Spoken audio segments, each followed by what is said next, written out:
اما بعد فاعوذ باللہ من الشیطان الرجیم بسم اللہ الرحمن الرحیم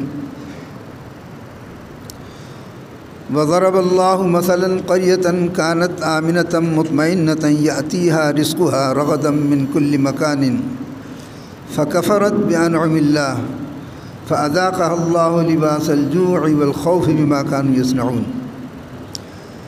وَلَقَدْ جَاءَهُمْ رَسُولٌ مِّنْهُمْ فَكَذَّبُوهُ فَأَخَذَهُمُ الْعَذَابُ وَهُمْ ظَالِمُونَ صدق اللہ مولانا العظیم وصدق رسولہ النبی الکریم۔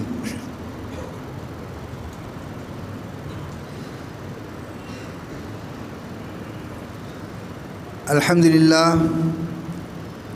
آج کا دن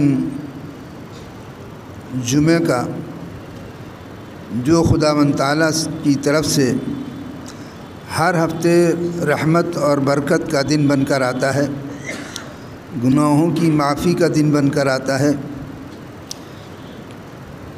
جس میں جمعے کی نماز اگر خاموشی کے ساتھ پڑھی جائے اور دنیا کی گفتگو نہیں کی جائے، مسجد میں آ کر اللہ کی طرف پورا دھیان لگا کر عبادت میں مشغول ہوا جائے، خطبہ سنا جائے اور پھر اسی شرافت اور دل میں ذکر الہی کو لیے ہوئے واپس جائے، تو حدیث پاک میں آتا ہے نبی کریم صلی اللہ تعالی علیہ وسلم نے ارشاد فرمایا کہ ایک جمعے سے لے کر دوسرے جمعے تک اور 3 دن مزید، اور یعنی تقریباً 11 دن ہو گئے، تو ایک جمعے سے لے کے دوسرے جمعے تک اور 3 دن مزید، اور اتنے دنوں کے خداوند تعالیٰ اس کے گناہ معاف کر دیتا ہے، صرف اتنی بات پر کہ انتہائی شرافت سے، محبت سے، دل کے اندر خوف الہی لے کر نماز جمعہ کے لیے آتا ہے، صاف ستھرے کپڑے پہنتا ہے، خوشبو لگاتا ہے، مسجد میں آ کے باتیں نہیں کرتا ہے، ادب و احترام سے بیٹھتا ہے اور خطبہ سنتا ہے، اور اس کے بعد نماز پڑھ کے چلا جاتا ہے، اسی ذکر و فکر کے ساتھ دل میں خوف الہی لیے ہوئے، تو خداوند تعالیٰ اس کے ایک جمعے سے دوسرے جمعے تک اور 3 دن مزید اور کے گناہ معاف کر دیتا ہے۔ یہ ہر جمعے کو ہوتا ہے۔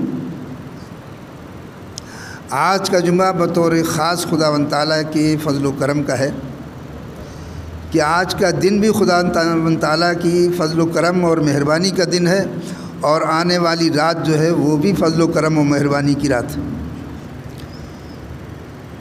تو یہ بڑے فضل و کرم کی بات ہے کہ امت محمدیہ صلی اللہ علیہ وسلم کو اتفاق کے ساتھ آج 24 گھنٹے اللہ نے دے دیے کہ تم میری طرف رجوع رہو، میری عبادتیں کرو، ذکر و فکر کرو، توبہ و استغفار کرو، میری طرف رجوع کرو، اپنے گناہوں کی معافی مانگو، میں تمہارے گناہوں کو معاف کر دوں گا۔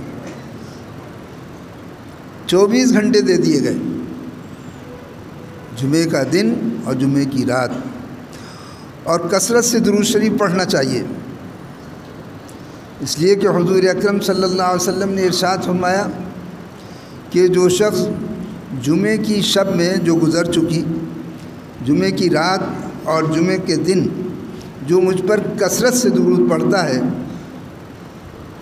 تو اس کا درود مجھ تک پہنچایا جاتا ہے۔ ایک حدیث پاک میں آپ نے فرمایا کہ جو شخص یہ چاہتا ہے کہ قیامت کے دن مجھ سے زیادہ قریب ہو، تو اسے چاہیے کہ وہ مجھ پر کثرت سے درود پڑھا کرے۔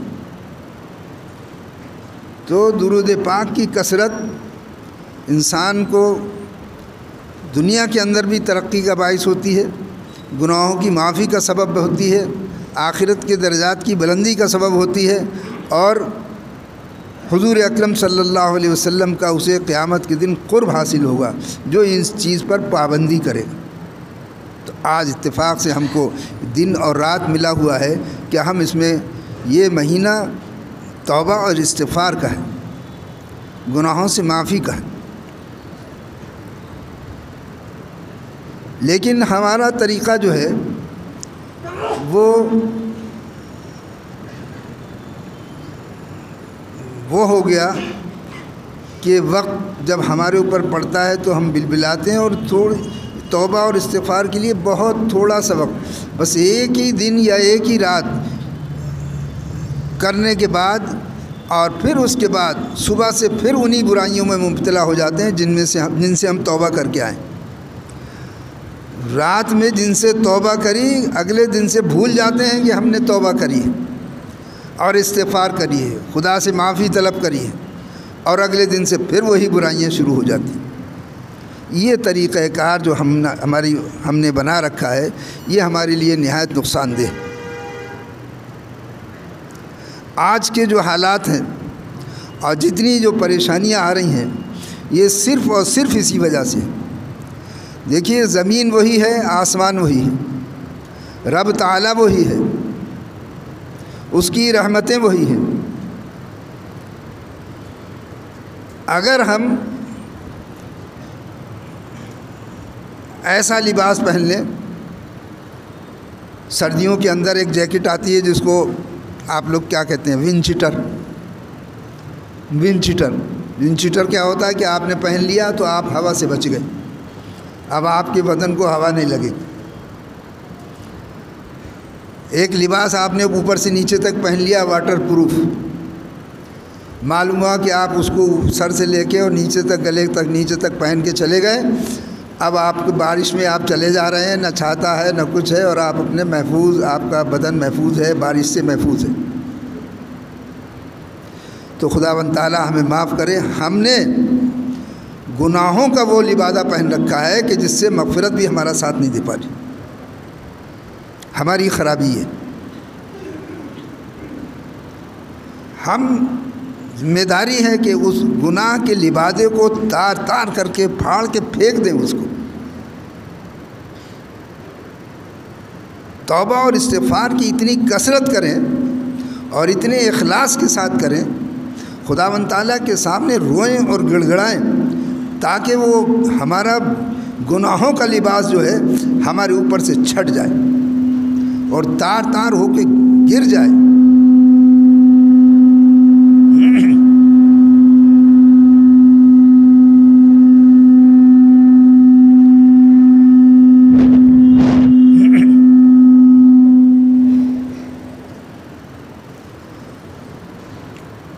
تاکہ خداوند تعالیٰ کا فضل و کرم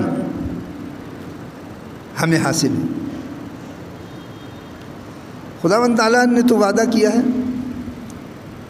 ان تعودوا نعود، اگر تم پلٹ کر آ جاؤ گے تو ہم بھی پلٹ کر آ جائیں گے،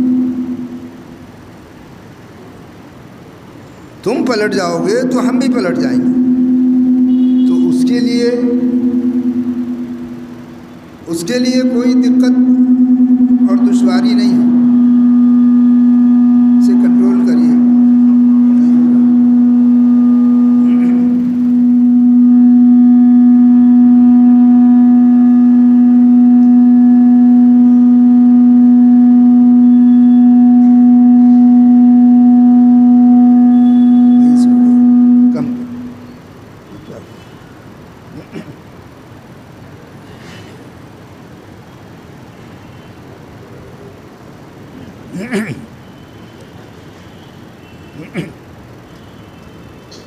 ہیلو،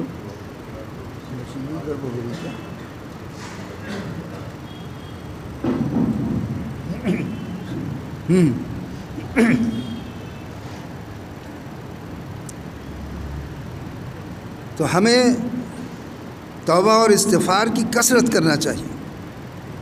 وَإِن تَعُودُوا نَعُودُ، اگر تم پلٹ کر آ جاؤ گے تو ہم بھی پلٹ کر آ جائیں گے۔ اس کے لیے دیر نہیں لگتی ہے، وہ ہر شے پر قادر ہے۔ وَإِنَّ اللَّهَ عَلَىٰ نَصْرِهِمْ لَقَدِيرٌ، اللہ تعالیٰ مومنین کی مدد کے لیے قادر ہے۔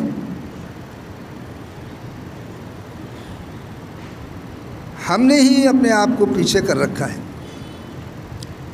آج جو حالات بن رہے ہیں اس میں حالات تو اپنی جگہ پر ہیں، یہ ظلم و ستم تو ہمیشہ سے ہوا ہے، اہل ایمان پر ظلم و ستم ہمیشہ ہوا ہے۔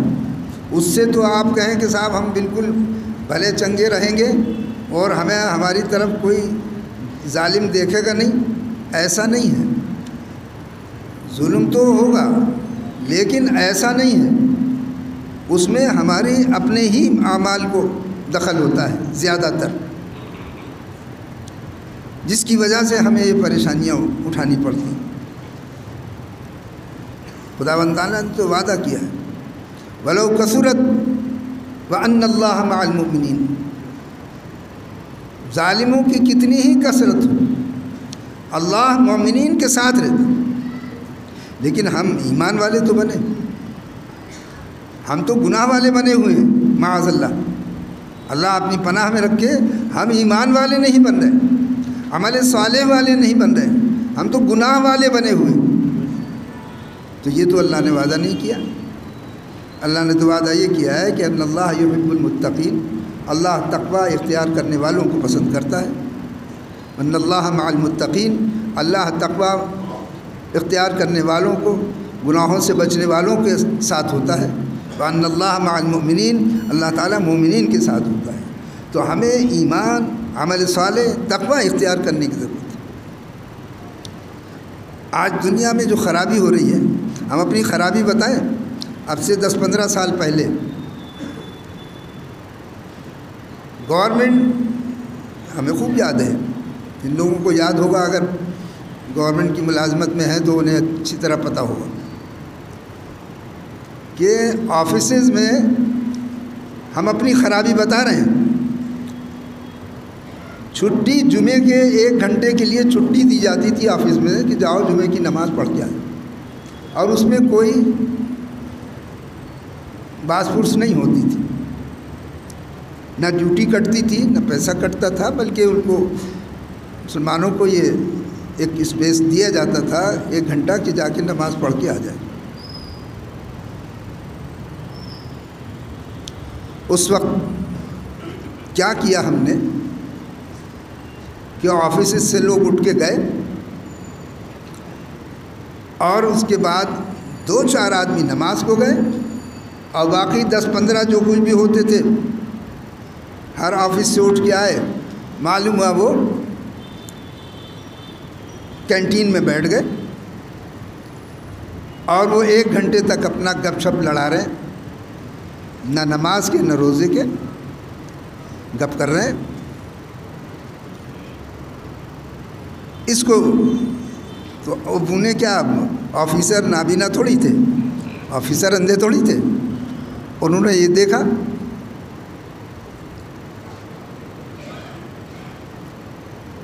اس کے بعد کچھ دن کے بعد یہ اعلان ہو گیا کہ اب مسلمانوں کو نماز کے لیے چھوٹ نہیں دی جائے گی، چھٹی نہیں دی جائے گی۔ اب جو جائے گا یا تو اس کے 1 گھنٹے کے پیسے کٹیں گے، یا ہاف ڈے لگا دیا جائے گا، یا کہیں کام کرنے کا اگر موقع ہے تو 1 گھنٹہ آگے اسے وقت سے زیادہ کام کرنا پڑے گا۔ اب کھلبلی مچی ہوئی ہے کہ صاحب ہمارے ساتھ زیادتی ہو رہی ہے، جمعے کی نماز کو پابندی لگا دی، جمعے کی نماز کی پابندی ہم نے خود لگائی اپنے اوپر۔ یہ ایک چھوٹی سی مثال میں دے رہا ہوں جو ہوئی۔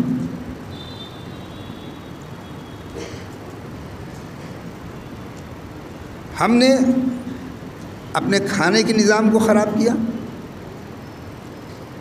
حلال کی طرف ہماری توجہ نہیں،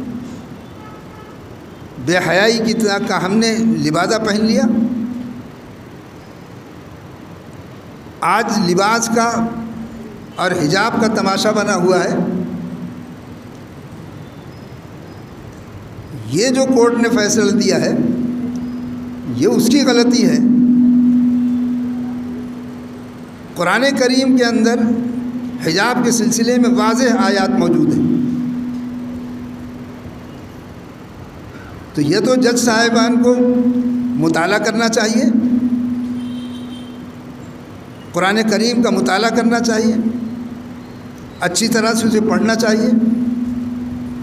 تمام جسٹس کرنے کے لیے، فیصلہ دینے کے لیے ہمیشہ یہ طریقہ ہے کہ اگر کسی قانون کا حوالہ دیا جاتا ہے تو اس قانون کا اگر کسی دوسرے ملک کا بھی حوالہ دیا جاتا ہے تو اس ملک کے قوانین کا مطالعہ کیا جاتا ہے، وہ جج اسے پڑھتا ہے پہلے اور یہ دیکھتا ہے کہ اس میں کیا ہے، پھر اس کا حوالہ دیا جاتا ہے۔ یہاں ضرورت ہی نہیں ہے، فیصلہ ہمارے متعلق کر رہے ہیں، قانون اپنا دیکھ رہے ہیں۔ ہمارے متعلق فیصلہ کرنے کے لیے ہمارا قانون آپ کو دیکھنا پڑے گا، اس لیے کہ قانون دو طرح کے ہوتے ہیں۔ یہ وہ قانون ہے جو تعزیرات کہلاتا ہے، جو سزاؤں کا قانون ہے، اس میں مسلمانوں نے آج تک کچھ نہیں کہا۔ اسلام نے جو سزائیں دی تھیں گناہوں کی یا خرابیوں کی یا جرم کی، جو سزائیں دی تھیں، اگر اسلام نے وہ سزائیں مقرر کی ہیں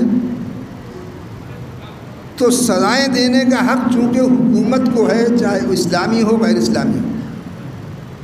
سزائیں دینے کا حق عوام کو نہیں ہے، کیونکہ اس سے تو بڑی بدامنی پھیل جائے گی، گلی گلی قتل و غارت گری ہونے لگی، ایک دوسرے کو خون کے پیاسے ہو جائیں۔ اس لیے سزاؤں کو عوام کے ہاتھ میں نہیں دیا گیا، سزائیں حکومت کے ہاتھ میں۔ اسلامی حکومت ہوگی، اسلامی طریقے سے سزائیں دی جائیں گی، غیر اسلامی حکومتیں ہیں وہ اپنے طریقے سے دیں گی۔ مسلمانوں نے کبھی کہیں پر یہ احتجاج نہیں کیا کہ آپ غیر مسلم حکومتوں سے کبھی نہیں کہا کہ سزائیں جو ہیں وہ اسلامی حکومت کے مطابق کریں آپ، اسلامی قانون۔ لیکن دوسرا قانون جو ہے وہ نجی قانون ہے، وہ ہمارا معاشرتی قانون ہے، وہ ہمارے رہن سہن کا قانون ہے، وہ ہمارے کھانے پینے کا قانون ہے، وہ ہمارا نجی قانون ہے۔ وہ ہر قوم کا اپنا نجی قانون ہے، ہر طبقے کا اپنا نجی قانون ہے۔ وہ کھانا پینا رہنا سہنا جو ہے وہ اپنے طریقے سے کرے گا، اس میں دوسرے قوم کے اوپر اپنی قوانین لادنا یہ زیادتی اور ظلم ہے، یہ تو اپنی جگہ پر ہے۔ لیکن ہم نے جو حالت بنا رکھی ہے، آج ہماری لڑائی حجاب کی ہو رہی ہے، لیکن آپ سوچئے کہ آپ نے حجاب کو کس طرح سے لیا ہے۔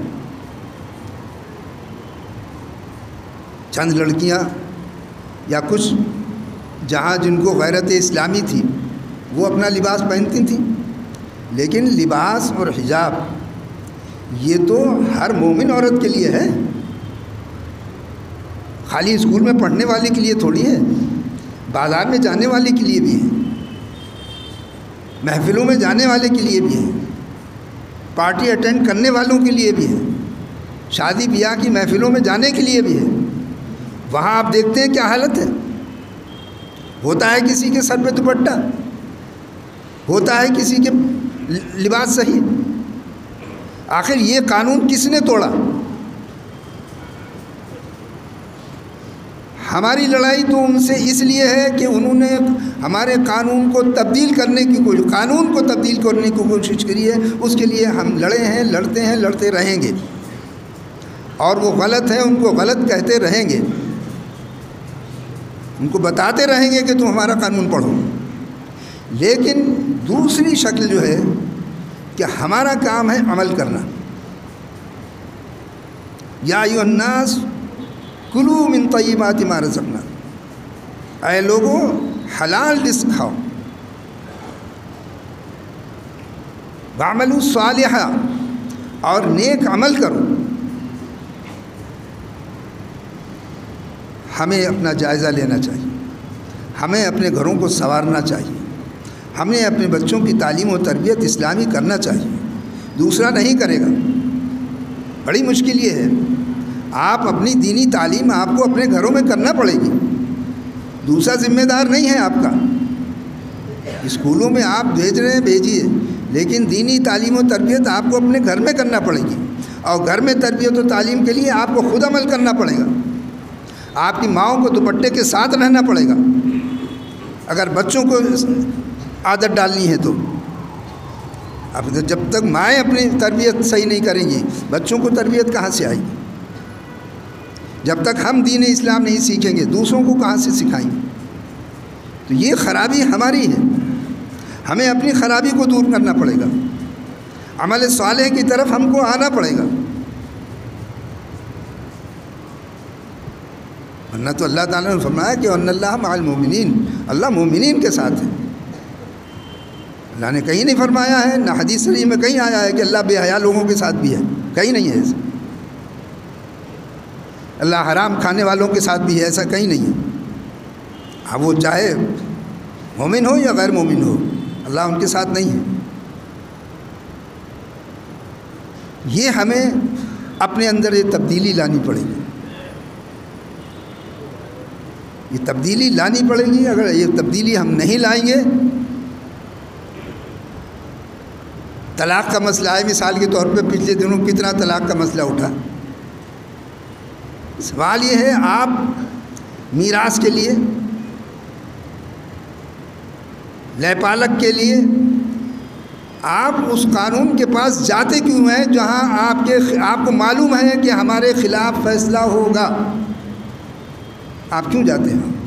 محض دوسرے کو نیچا دکھانے کے لیے، محض چند سکوں کی لالچ میں؟ طلاق ہونے کے بعد بھی آپ جا کے مطالبہ کرتے ہیں کہ ہمیں خرچہ چاہیے، ساری زندگی خرچہ لیتے ہیں۔ کس بات کا خرچہ لیتے ہیں؟ ساری زندگی جس شوہر نے طلاق دے دی ہے، طلاق ہو گئی، ختم ہو گیا، عدت ہو گئی، اس کے بعد آپ دعویٰ کر دیتے ہیں کہ ہمیں ساری زندگی اس کا خرچہ چاہیے۔ شرم نہیں آتی ہے؟ آپ کی بیٹی ہے، حدیث پاک میں آتا ہے کہ جس طرح سے نکاح سے پہلے، شادی سے پہلے ماں باپ اور اس کے خاندان کی پر فرض تھا کہ وہ اس کی کفالت کرے، اگر خدا نخواستہ طلاق ہو جاتی ہے، ختم ہو جاتا ہے، تو اس کے بعد پھر ان کی ذمہ داری ہوتی ہے کہ ان کی تربیت کرے۔ ہم اپنی ذمہ داری سے سبکدوش ہونا چاہتے ہیں؟ ہم وہاں جاتے کاہے کے لیے؟ ہم میراث میں حصہ بٹانے کے لیے ان سے فیصلہ کیوں لیتے ہیں؟ انہیں معلوم ہی نہیں ہے وہ فیصلہ کیا کریں گے، تو ہم وہاں جاتے کیوں ہیں فیصلہ لینے کے لیے؟ یہ کوئی لڑائی تھوڑی ہے، یہ کوئی دنگا تھوڑی ہے، یہ کچھ نہیں ہے۔ آپ اپنے گھر میں اپنی جائیداد، اور کوئی نہ آپ کے باہر پولیس آ رہی ہے، نہ کوئی گورنمنٹ آ رہی ہے آپ کے پاس۔ اگر اپنے بھائی کو صحیح سے، اپنے بھائی کو، بہن کو، بیٹی کو اپنے جائیداد میں پورا حصہ دے دیں گے تو کون آپ سے کہے گا کیوں دیا آپ نے؟ کوئی تھوڑی کہے گا آپ نے کیوں دیا، اپنی بہن کو حصہ کیوں دیا، اپنی بیوی کو حصہ کیوں دیا، اپنی ماں کو حصہ کیوں دیا؟ کوئی کہنے آئے گا آپ سے؟ یہ تو جب ہوتا ہے جب آپ جھگڑا پیدا کرتے ہیں کہ ہم تو نہیں دینا چاہتے ہیں، وہ کہہ رہے ہیں ہم اپنا حصہ لینا چاہتے ہیں۔ تو اب جس کے دماغ میں یہ ہوگا کہ ہاں بھائی آدھا تم لے لو، آدھا تم لے لو، تو پھر وہ تو جو اس کے پاس علم ہے اسی کے حساب سے فیصلہ کرے گا۔ تو یہ سب چیزیں ہم کو سوچنے کی ہیں، یہ کام ہمیں کرنے کا ہے، ہمیں اپنی طرف آنا چاہیے، اور اس کے لیے آج بہترین وقت ہے کہ ہمیں چاہیے کہ ہم توبہ اور استغفار کریں، اپنے گناہوں سے توبہ استغفار کریں۔ قرآن کریم نے اللہ تعالیٰ نے فرمایا کہ دیکھو وَضَرَبَ اللَّهُ مَثَلًا قَرْيَةً كَانَتْ آمِنَةً مُطْمَئِنَّةً۔ آج جو حالات ہیں نا، جتنی پریشانیاں ہو رہی ہیں ساری دنیا میں ہو رہی ہیں، آپ اب سے 100، 150، 200 سال پہلے دیکھیے، امن و سکون میں تھے کہ نہیں تھے؟ 200 سال پہلے ہندوستان میں مسلمان امن و سکون سے رہ رہا تھا؟ نہیں رہ رہا، سکون سے رہ رہا تھا، اس سے پہلے بھی رہ رہا تھا، دنیا میں اور جگہ بھی رہ رہے تھے۔ لیکن کیا کیا اللہ تعالیٰ نے؟ قرآن نے فرمایا کہ دیکھو وَضَرَبَ اللَّهُ مَثَلًا قَرْيَةً كَانَتْ آمِنَةً مُطْمَئِنَّةً يَأْتِيهَا رِزْقُهَا مِنْ كُلِّ مَكَانٍ۔ ایک ہم تمہیں ایسی بستی کی مثال دیتے ہیں کہ جو بہت مطمئن تھی،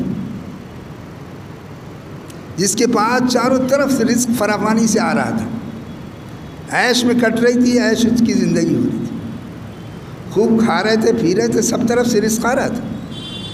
آپ اپنے حالات کو آپ دیکھتے رہیے، ہسٹری کی طرف لوٹ کر جائیے، اور یہاں سے نہیں 1400 سال پہلے تک چلے جائیے۔ یہ مثال قرآن پاک نے دی ہے، ہمیشہ آپ کو یہ مثال ملے گی۔ قرآن پاک اللہ کا کلام ہے، معجزانہ کلام ہے۔ یاتیہا رزقہا من کل مکان، سب طرف سے خوب رزق آ رہا تھا، فراوانی آ رہی تھی، سب کچھ ہو رہا تھا۔ فکفرت بانعم اللہ، پھر انہوں نے اللہ کی نعمتوں کی ناشکری شروع کر دی، اللہ کی نعمتوں کی ناقدری شروع کر دی، حلال و حرام کی تمیز ختم کر دی، ایک دوسرے پہ ظلم کرنا شروع کر دیا۔ فکفرت بانعم اللہ، وہ اللہ کی نعمتوں کی انہوں نے ناشکری شروع کر دی، کفران نعمت کیا، ایک دوسرے پہ ظلم کر لیا، ایک دوسرے کا مال چھیننے لگے، ایک دوسرے کے مال پہ قبضہ کرنے لگے۔ یہ حالات جب یہ ہو گیا تو اللہ تعالیٰ فرماتا ہے فَأَذَاقَ اللَّهُ لِبَاسَ الْجُوعِ وَالْخَوْفِ بِمَا كَانُوا، پھر جب وہ نہیں مانے تو پھر اللہ نے ان کو بھوک کا، قحط سالی کا اور خوف کا لباس انہیں پہنا دیا۔ آج اپنے حالات آپ دیکھیے کہ آج آپ کے اندر خوف بھی پیدا ہو گیا، بھوک اور قحط سالی بھی ہے۔ ارے راجدھانی میں رہ رہے ہیں آپ کو، اور راجدھانی کے رہنے والوں کو بھی خوب اچھی طرح اس لاک ڈاؤن میں پتہ لگ گیا کہ KBC کے 60 ہوتے ہیں، خوب پتہ لگ گیا۔ آج ہر شخص پریشان ہو رہا ہے، کاروبار سے پریشان ہو رہا ہے، معاملات سے پریشان ہو رہا ہے، حالات سے پریشان ہو رہا ہے، روٹی کے لیے پریشان ہو رہا ہے، تعلیم کے لیے پریشان ہو رہا ہے۔ فکفرت بانعم اللہ، اس سے پہلے تم نے اللہ کی نعمتوں کی ناشکری کری۔ فَأَذَاقَهَا اللَّهُ لِبَاسَ الْجُوعِ وَالْخَوْفِ، اللہ نے تمہیں پھر لباس ان کو پہنا دیا، بھوک کا بھی اور خوف کا بھی، جو کچھ وہ کرتے تھے اس کے بدلے میں۔ اور فرمایا وَلَقَدْ جَاءَهُمْ رَسُولٌ مِّنْهُمْ، اور تمہارے پاس تو ایک رسول آیا، تمہیں میں سے تھا، تم نے اسے جھٹلایا۔ فَكَذَّبُوهُ، کچھ لوگوں نے زبان سے جھٹلایا، ہمارا حال یہ ہے کہ ہم اپنے عمل سے جھٹلا رہے ہیں۔ وہ کہہ رہے ہیں یہ کرو، ہم نہیں کر رہے، بس اتنا ہی فرق ہے کہ ہم زبان سے نہیں کہہ رہے ہیں، جس کی وجہ سے ہمارا ایمان بچا ہوا ہے، اور کوئی فرق نہیں ہے۔ حدیث پاک میں آتا ہے کہ الایمان الصلاۃ بین الکفر و ترک الصلاۃ، بین العبد والکفر ترک الصلاۃ، نماز مومن بندے اور کافر کے درمیان میں فرق کرنے والی چیز ہے۔ اب آپ دیکھ لیجئے اپنا حال، وہ بھی نماز نہیں پڑھ رہا ہے، آپ بھی نماز نہیں پڑھ رہے ہیں، وہ بھی بازار میں گھوم رہا ہے، آپ بھی بازار میں گھوم رہے ہیں، آپ بھی نمازوں سے غافل ہیں، وہ بھی نمازوں سے غافل ہیں۔ فرق یہ ہے کہ انہوں نے نماز کا انکار کیا ہوا ہے، آپ نے زبان سے انکار نہیں کیا، لیکن عملی طور پر تو آپ کا بھی انکار ہی ہے۔ فَأَخَذَهُمُ الْعَذَابُ، جب یہ کیفیت ہو گئی تو اللہ نے پھر اللہ کی طرف سے عذاب نے انہیں پکڑ لیا، ان کے اوپر عذاب مسلط ہو گیا، خوف کا عذاب مسلط ہو گیا۔ وَهُمْ ظَالِمُونَ، اس لیے کہ وہ بہت ہی ظلم کرنے والے ہو گئے تھے اپنے اوپر۔ تو یہ ہمارے حالات ہیں، ان حالات میں ہمیں اپنا جائزہ لینا چاہیے، ہمیں خداوند تعالیٰ کی طرف پلٹ کر آنا چاہیے، ہمیں سوچنا چاہیے کہ ہمیں کیا کرنا ہے۔ اور آج کا دن، آج کی رات توبہ استغفار کی رات ہے، ہم پھر سے اللہ کے آگے روئیں گے۔ اللہ بڑا کریم ہے، بڑے فضل والا ہے، وہ تو کہتا ہے مجھ سے معافی مانگ لو میں معاف کر دوں گا، مجھ سے معافی مانگ لو میں معاف کر دوں گا، لیکن پھر مت کرنا، بس اتنی سی بات ہے۔ لہذا آج کی رات ہمارے لیے اس کے لیے آ رہی ہے، یہ ہمیں اللہ تعالیٰ نے عطا کی ہے، ہمیں چاہیے کہ ہم زیادہ سے زیادہ کثرت سے اس کے سامنے توبہ اور استغفار کریں، روئیں اور گڑ گڑائیں اور اپنے حالات کو بدلنے کی کوشش کریں۔ خداوند کریم ہمیں عمل کرنے کی توفیق عطا فرمائے۔